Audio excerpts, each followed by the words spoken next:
Welcome back to our channel.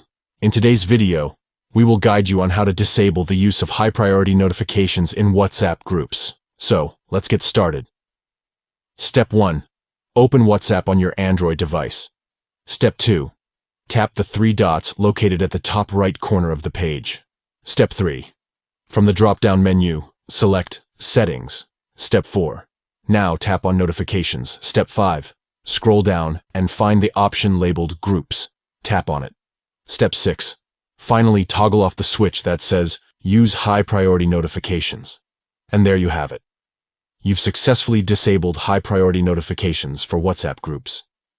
No more interruptions or constant buzzing for every message in a group chat. Remember, this feature allows you to prioritize important messages and avoid unnecessary distractions. However, if you prefer a more peaceful experience without constant notifications from group chats, this is the perfect solution for you. Thanks for watching. If you found this video helpful, don't forget to give it a thumbs up and subscribe to our channel for more useful tutorials like this one. Feel free to leave any questions or suggestions in the comments section below. Until next time, take care and happy messaging.